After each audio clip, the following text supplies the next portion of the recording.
Kita sudah memasuki pemilihan pendahuluan dan semakin mendekati hari pemilihan saat isu Israel dan antisemitisme dijadikan bola politik. Partai Republik telah membuat kemajuan dengan komunitas Yahudi Amerika yang secara tradisional lebih memilih Partai Demokrat. Namun, apakah gelombang biru yang diprediksi tahun ini akan menghentikan momentum tersebut? Kami akan berbicara dengan Sam Markstein, Direktur Politik Nasional untuk Koalisi Yahudi Republik dalam American View. Sam Markstein dari Koalisi Yahudi Republik. Terima kasih banyak telah meluangkan waktu untuk bergabung bersama kami. Kita sedang melewati masa pemilihan pendahuluan dengan cepat dan menuju hari pemilihan di sini. Tetapi sudah banyak perkembangan yang terjadi dalam hal politik, Israel, anti-antisemitisme, dan komunitas Yahudi Amerika. Bisa tolong gambarkan situasinya untuk kami di sini. Di mana posisi kita sekarang dalam semua ini? Terima kasih sudah mengundang saya pagi ini, Mike. Jadi, untuk memberikan sedikit gambaran, Presiden Trump pada tahun 2024 menerima persentase suara Yahudi nasional tertinggi sejak Presiden Reagan. Dan terutama, jika Anda melihat kembali hasil dari pemilu tahun 92, H.W. Bush hanya mendapatkan 11% suara Yahudi. Presiden Trump mendekati 40% suara Yahudi, dan itu termasuk di negara bagian kunci yang membantu memberikannya kemenangan dalam pemilihan presiden. Tempat-tempat seperti Nevada, Arizona, Georgia, Michigan, dan Pennsylvania yang memiliki komunitas Yahudi cukup besar. Banyak dari mereka, hampir mayoritas, memilih Presiden Trump pada tahun 2024.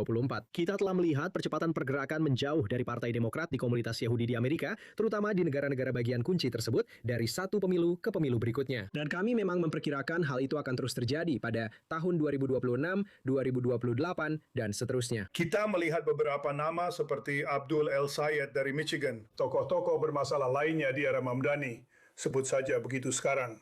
Maksud saya, seberapa besar fokus RJC pada kandidat-kandidat tertentu ini, dan seberapa banyak perhatian yang benar-benar bisa diberikan, mengingat Anda tahu sumber daya selalu terbatas. Kemana perhatian sedang tertuju saat ini? Ya, Anda juga melewatkan Graham Platmer, tuan tato Nazi dari Maine. Tapi Anda benar, ada semakin banyak orang-orang komunis radikal ini, saya akan menyebut mereka begitu, di negara bagian, baik itu New York, di mana mereka baru saja memenangkan banyak pemilihan pendahuluan di New York beberapa bulan lalu, New Jersey di seberang sungai, Pennsylvania dengan Chris Rabb, Colorado dengan Milad Kirosh, dan Anda, seperti yang Anda katakan, Michigan, yang merupakan pusat utama medan pertempuran politik bagi kita, dan untuk mayoritas Senat. Chuck Schumer tidak bisa menjadi pemimpin mayoritas Senat lagi, tanpa mempertahankan Michigan sebagai negara bagian kunci yang masih diperebutkan. Dan Demokrat di negara bagian itu kurang dari mayoritas. Saya ingin menunjukkan, saya rasa sekitar 48% memilih Abdul El Sayed sebagai calon mereka. Dan untuk memberikan perspektif kepada para penonton Anda, ini adalah seseorang yang mengatakan bahwa dia, kutip, memiliki kewajiban untuk mengikuti hukum syariah sampai hari dia meninggal. Dia menyebut pemerintah negara Yahudi sejahat Hamas. Dia kesulitan untuk mengatakan bahwa Israel memiliki hak untuk eksis sebagai negara Yahudi. Dan yang paling mengganggu bagi saya dari semua ini adalah bahwa dia benar-benar berempati dengan teroris yang menabrakkan truk ke sebuah sekolah Yahudi, sinagoga sebuah kuil di Israel di pinggiran Detroit, untuk mencoba membunuh sebanyak mungkin orang dan anak-anak sekolah yang dia bisa. Dan kutipan Abdul El Sayed tentang itu adalah, orang yang tersakiti menyakiti orang lain. Jadi pada kenyataannya, Rabbi di sana menyebutnya apa adanya, sangat menyinggung. Komunitas Yahudi di pinggiran Detroit dalam jumlah besar memilih Haley Stevens dengan selisih hampir 30%. Padahal dia hanya menang di Oakland County sekitar 5 atau 6 poin saja. Jadi memang ada peluang di sini untuk RJC, untuk kampanye Rogers, dan untuk para sekutu kita di Michigan untuk menggerakkan lebih banyak pemilih Yahudi, tidak hanya ke kubu Partai Republik untuk pemilu mendatang, tetapi juga untuk memastikan kemenangan bagi Mike Rogers pada bulan November ini. Bagaimana kita sampai di sini? Maksud saya, Partai Demokrat menyalahkan Partai Republik dengan mengatakan bahwa mereka telah kehilangan arah soal Israel. Partai Republik akan menyalahkan Partai Demokrat dengan mengatakan bahwa mereka telah kehilangan arah dalam hampir semua hal lainnya. Maksud saya, apakah kita benar-benar sudah kehilangan jalan tengah di sini?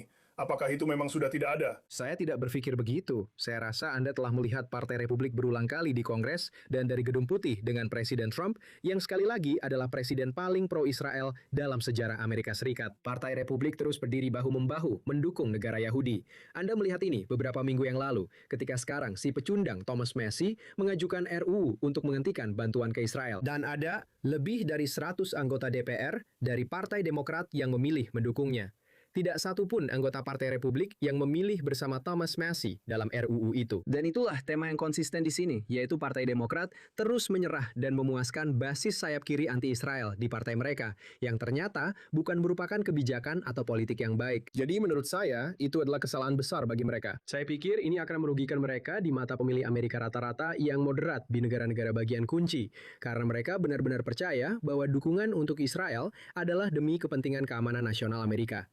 Dan kita bisa membahas lebih lanjut tentang itu jika Anda mau. Tapi saya benar-benar percaya bahwa Partai Demokrat sedang membuat kesalahan besar, baik itu dari Chuck Schumer maupun Hakeem Jeffries. Baik itu dimulai dari Mamdani di New York dan mengakomodasi dan memanjakannya, atau sekarang mengerahkan dukungan untuk Abdul El Sayed. Saya pikir mereka akan menghadapi konsekuensi besar pada bulan November nanti. Maksud saya, menurut Anda, apakah ini benar-benar salah membaca lanskap pemilu? Maksud saya, mereka pasti mendapatkan ide-ide ini dari suatu tempat. Orang akan mengira mereka mendapatkannya dari para pemilih mereka. Apakah mereka hidup di dunia Twitter? Menurut Anda, di mana letak masalahnya? Ya, menurut saya yang pertama, sindrom kebencian terhadap Trump telah membuat mereka kehilangan akal sehat. Saya rasa apapun yang dilakukan presiden, mereka akan selalu menentangnya. Padahal sebenarnya dia telah melakukan banyak hal baik yang sangat populer di negara ini. Dan hanya terus menentang, telah membuat mereka tersesat secara politik. Mereka tidak menguasai Gedung Putih, mereka tidak menguasai Senat, dan mereka juga tidak menguasai DPR. Dan ada alasannya untuk itu. Jadi menurut saya, terus-menerus menentang apapun yang dilakukan Donald Trump itu konyol. Dan Anda bisa melihat hasilnya selama 1 dekade terakhir. Tapi soal dari mana mereka mendapatkan ide-ide ini ya, saya pikir begitu. Dan di banyak tempat seperti Michigan misalnya, Partai Demokrat sangat lemah. Mereka seperti macan kertas. Dan mereka sangat bergantung pada kalangan konsultan ini. Mereka terlalu terpaku pada hasil survei daripada benar-benar menunjukkan kepemimpinan. Apa yang benar-benar diinginkan pemilih? Mike, di negara ini, mereka menginginkan pemimpin yang akan membela kebenaran dan apa yang benar, serta benar-benar mengatakan kebenaran pahit kepada para pemilih mereka. Dan terkadang itu bukanlah sesuatu yang selalu ingin mereka dengar. Tapi itulah kepemimpinan. Memiliki keberanian dan menunjukkan kepada orang-orang jalan yang benar dan tepat. Bukan selalu menyerah pada tekanan massa atau suara paling keras di pinggiran, seperti yang sedang dilakukan oleh Partai Demokrat. Dan Partai Republik telah mengambil pelajaran itu dengan sangat-sangat serius. Dan kami secara aktif menentang kelompok pinggiran di pihak kami. Dan dari sudut pandang RJC, selain Thomas Massie, kami memiliki rekam jejak panjang dalam menghadapi perdebatan internal keluarga ini, mari kita sebut begitu dengan sopan, di dalam barisan kami sendiri. Baik itu Steve King di Iowa, atau Marjorie Taylor Greene di Georgia, atau John Hostetler di Indiana, atau Bob Good di Virginia. Dan daftarnya masih panjang. Dan akan sangat sulit di pihak Demokrat kelompok-kelompok yang seharusnya mewakili, Anda tahu, Yahudi Amerika dan berhubungan dengan pimpinan partai mereka. Memiliki catatan prestasi yang sama seperti yang kami miliki di RJC, benar-benar menghadapi pertarungan sulit ini dan menang. Dan terus tetap waspada serta konsisten dengan pesan kami dan memastikan bahwa kandidat yang mendukung prinsip dan nilai-nilai kami mendapatkan dukungan yang mereka butuhkan untuk menang. Dan kami telah menjadikan itu sebagai prioritas utama bagi kami selama kami menghadapi perselisihan keluarga yang sedang berlangsung ini. Baik, mari kita bicarakan tentang perselisihan keluarga itu. Karena keluarga Partai Republik, sama seperti keluarga Partai Demokrat, setidaknya di Kongres semakin menua. Dan ada generasi baru yang mulai masuk. Dan Partai Republik secara khusus generasi baru. Jika Anda melihat jajak pendapat, mengatakan bahwa dukungan untuk Israel tidak sebanyak biasanya. Dan itu akan menjadi sesuatu yang harus dihadapi oleh Anda, RJC, dan organisasi pro-Israel lainnya. Jadi ketika kita melihat Partai Demokrat, maksud saya, sekarang mungkin tampak seperti sudah menjadi ortodoksi, arus utama untuk menjadi anti-Israel. Apakah ada kekhawatiran di antara RJC, di antara para Republikan pro-Israel, bahwa cepat atau lambat Anda akan menghadapi situasi serupa, di mana orang-orang seperti Thomas Massie, orang-orang seperti Marjorie Taylor Greene, bukan lagi orang yang menyimpang, tapi justru semakin menjadi pusat di dalam partai. Baik, saya akan langsung membantah anggapan itu. Thomas Massie dan Marjorie Taylor Greene tidak akan pernah menjadi pusat dari Partai Republik. Mereka benar-benar orang-orang ekstrim yang menyimpang, yang sudah dikalaskan secara telak dan bisa menikmati masa pensiun mereka, kamu tahu, di Maine. Menurut saya, secara umum, saya telah melihat berbagai jajak pendapat tentang hal ini. Saya melihat pendukung muda MAGA sebenarnya lebih tegas dalam kebijakan luar negeri dan keamanan nasional dibandingkan pemilih muda non-MAGA. Bahkan, pemilih muda MAGA sangat mendukung Israel. Mereka menyukai apa yang dilakukan Presiden terhadap Iran. Mereka ingin memastikan Iran tidak mendapatkan senjata nuklir dan bahwa kita memiliki kebijakan luar negeri yang kuat. Jadi menurut saya memang ada kecenderungan neo-isolasionisme di partai. Dan memang ada benernya juga. Menurut saya secara umum, pemilih muda yang tumbuh di masa perang global melawan terorisme memang cenderung skeptis terhadap keterlibatan asing dan aliansi, bahkan dengan negara-negara sahabat kita. Tapi menurut saya, Jika Anda bisa meyakinkan mereka bahwa alasan kita memiliki aliansi-aliansi ini bermanfaat bagi keamanan nasional dan masa depan Amerika, Anda bisa memenangkan argumen itu dengan sangat mudah. Bagi saya, tantangannya adalah melawan racun berbahaya yang terus-menerus diberikan kepada mereka di aplikasi media sosial dan di tempat lain, di mana mereka terus-menerus disuguhi omong kosong dan kebohongan tentang apa yang sebenarnya terjadi. Jadi, apa istilahnya? Anda tahu, sebelum kebenaran sempat bersiap, kebohongan sudah menyebar ke seluruh dunia. Itulah pada dasarnya yang sedang kita hadapi di sini, dan kita harus menjadi lebih baik dalam hal ini. Tidak ada keraguan tentang itu. Apakah itu berarti kita harus mencoba memenangkan argumen atau justru menutup pintu rapat-rapat dan menguncinya agar mereka tidak bisa masuk? Maksud saya, ke depan, di mana strateginya? Jadi, menurut saya, sama seperti negara berdaulat tanpa perbatasan bukanlah negara berdaulat. Gerakan konservatif tanpa batas juga bukanlah gerakan konservatif. Dan Anda bisa melihat konsekuensinya di pihak Demokrat ketika Anda punya Chuck Schumer dan para pemimpin yang berkata, "Ya, kami tidak sabar untuk memiliki koalisi besar ini dan semua orang diterima." Nah, semua orang diterima, Chuck. Bagaimana dengan para komunis? Bagaimana dengan para antisemit? Bagaimana dengan orang-orang seperti Hasan Piker yang Anda tahu adalah pendukung utama kandidat senat terdepan Anda di negara bagian kunci seperti Michigan? Bagi kami, bagi RJC dan bagi Partai Republik, kami akan menghadapi pertarungan berat dalam debat itu. Dan kami akan mengatakan, dengarkan, ada batas yang tidak boleh Anda lewati. Dan itu termasuk, Anda tahu, kebencian, antisemitisme, dan sejenisnya. Jadi kami akan menjalani perdebatan itu. Kami akan memenangkan debat itu. Kami akan terus tetap waspada dan melawan kekuatan-kekuatan yang ingin memecah belah partai demi ambisi pribadi mereka atau tujuan jahat lainnya. Jadi ini adalah isu yang sangat saya banggakan karena Partai Republik telah menanggapinya dengan sangat serius. Saya suka membandingkannya dengan mengalami sedikit sakit tenggorokan, sementara Demokrat mengalami demam tinggi 105 derajat yang sistem imunnya sangat lambat untuk menanganinya. Sistem imun Partai Republik sudah aktif dan bekerja dengan sangat kuat dan keras untuk memastikan bahwa partai tetap bertahan. Sebuah partai yang tidak hanya bersahabat dengan, tetapi juga mengangkat, mempromosikan, dan mencintai Yahudi Amerika, serta orang-orang yang pro-Israel di negara ini. Jadi itu menjadi penghubung yang alami, karena ada satu anggota Kongres Yahudi dari Partai Republik yang saat ini sedang menghadapi masalah dan tuduhan keras terkait kekerasan dalam rumah tangga. Saya berbicara tentang perwakilan Max Miller, seorang sekutu dekat Presiden Trump. Rupanya, Gedung Putih, setidaknya menurut laporan, mendesaknya untuk tetap maju dalam pemilihan di sini. Jadi, RJC, saya beri Anda penghargaan. Anda telah menyuarakan hal ini di dalam Partai Republik ketika ada masalah terkait karakter dan nilai-nilai. Apa sikap RJC terhadap anggota Kongres Miller menjelang pemilihan umum? Ya, jadi secara singkat ini jelas sangat serius dan kami mencatatnya. Dan kami memahami bahwa akan ada penyelidikan dari Komite Etika terkait hal ini. Dan menurut saya, hal terpenting bagi kami adalah kami tidak akan menghakimi sebelum semua fakta tersedia bagi kami. Jadi pada akhirnya, para pemilih di Ohio yang akan memutuskan apakah mereka ingin Tuan Miller terus mewakili mereka di DPR. Tapi ya, kami belum memiliki semua fakta dan kami tidak akan menghakimi terlebih dahulu. Kami akan melihat bagaimana proses dan prosedur hukum yang semestinya berjalan di sini. Berbicara tentang mengumpulkan semua orang sekali lagi, KTT RJC di Las Vegas, acara tahunan itu akan diadakan pada akhir bulan ini, tepat di awal September, di pergantian bulan itu. Ini adalah masa transisi menuju pemilu sekali lagi di sini, meskipun bukan tahun pemilihan presiden, tapi jelas sangat berpengaruh. Apa rencana yang akan dijalankan menjelang KTT itu? Pesan apa yang ingin Anda sampaikan? Jadi sekali lagi, kami akan menyambut para aktivis Yahudi dari Partai Republik, para donatur, tokoh-tokoh penting di komunitas dari seluruh negeri, lebih dari 1.000 orang, ke Las Vegas, di Venetian, untuk apa yang kami sebut dengan penuh kasih sebagai Kosher Cattle Call untuk pemilu sela. Tahun ini, kami akan merayakan ulang tahun Amerika yang ke-250, sekaligus mengenang dan menghormati warisan luar biasa dari Senator Lindsey Graham. Kami mendedikasikan pertemuan puncak ini untuk menghormatinya, dan kami akan mempersembahkan penghargaan negarawan Lindsey Graham untuk pertama kalinya kepada penerima yang layak yang akan diumumkan. Dan kami berniat untuk melakukannya setiap tahun selama bertahun-tahun ke depan, selama acara ini berlangsung. Semoga selamanya. Dan ini akan menjadi acara yang luar biasa. Seperti yang sudah Anda alami sebelumnya, kami akan menghadirkan para tokoh berpengaruh, pemangku kepentingan, anggota Kongres, gubernur, senator, pejabat kabinet, dan lainnya. Jadi ini akan menjadi acara yang luar biasa dan kami sangat antusias. Tanggalnya adalah 30 dan 31 Agustus di Las Vegas. Dan jika masih ada yang tertarik untuk mendapatkan tiket di menit-menit terakhir, mereka bisa mengunjungi rjcvegas.com. Ya, I24 News akan hadir di sana seperti setiap tahunnya. Kamu tahu, Lindsey Graham tak tergantikan dalam hal pendukung setia pro-Israel, dalam hal memperluas kesepakatan Abraham, dalam hal mendukung komunitas Yahudi Amerika. Dia tak tergantikan. Jadi saya tidak akan bertanya bagaimana Anda menggantikannya, tapi apakah Anda merasa ada pembawa panji itu? Pembawa pesan itu di dalam Senat yang akan mengambil alih peran yang ditinggalkan Senator Graham.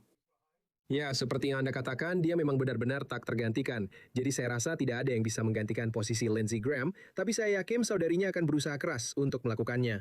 Lindsey Graham pernah tercatat pada tahun 2015, saya kira, mengatakan bahwa saudarinya lebih baik darinya.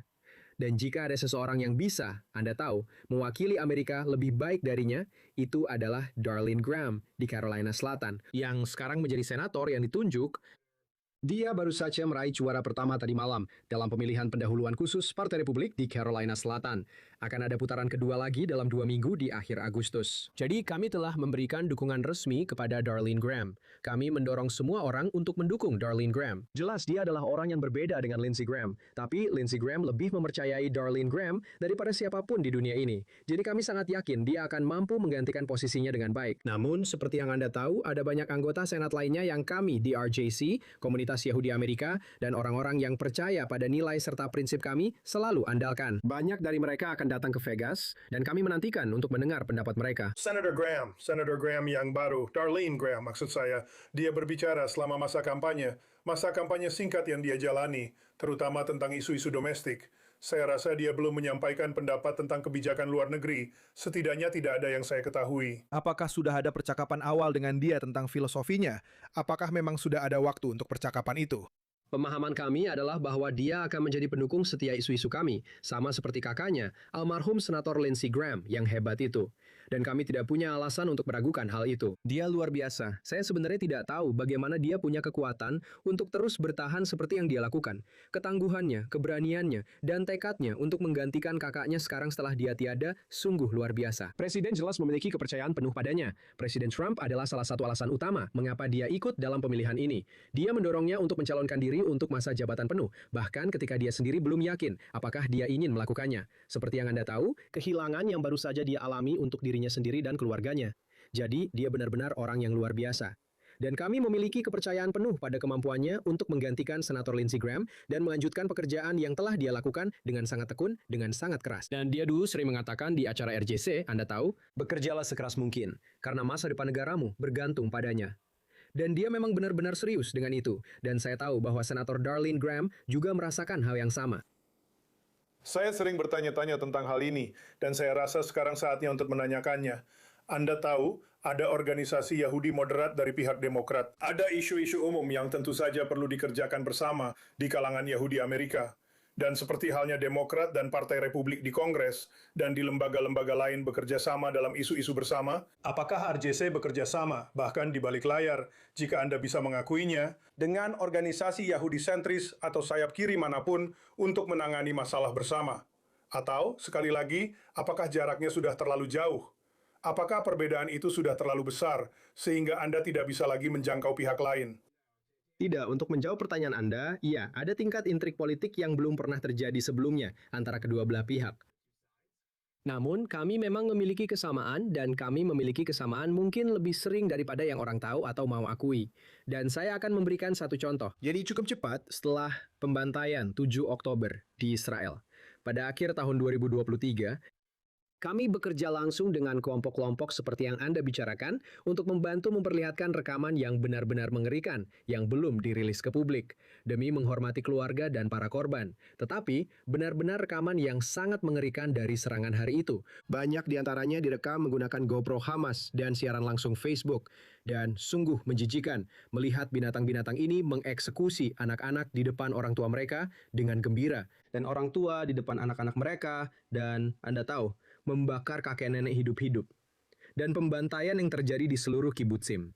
Kami membantu memperlihatkan rekaman itu kepada anggota Kongres, kepada anggota penting dari tim mereka dan staf di Capitol Hill. Jadi kami memang sering berkumpul, lebih sering daripada yang orang kira, untuk melakukan pekerjaan berat yang diperlukan agar tetap kuat dan bersatu dalam isu-isu yang benar-benar penting. Ya, kami akan berdebat tentang calon. Kami akan saling beradu argumen dengan keras selama kampanye. Kami akan berusaha memenangkan kursi-kursi ini di seluruh negeri, di negara-negara bagian kunci seperti Michigan dan lainnya. Tapi ketika menyangkut isu-isu lain di mana politik seharusnya tidak ikut campur, kami sangat menghormati itu dan kami akan terlibat jika memang diperlukan. RJC telah mencatat hasil exit poll dan indikator lain yang menunjukkan bahwa proporsi komunitas Yahudi Amerika yang beralih dari Partai Demokrat ke Partai Republik telah meningkat beberapa persen dalam beberapa tahun terakhir. Jelas, Ini adalah perjuangan yang terus berlangsung, bisa dibilang begitu. Tidak akan berubah secara instan, tidak ada yang benar-benar seperti itu.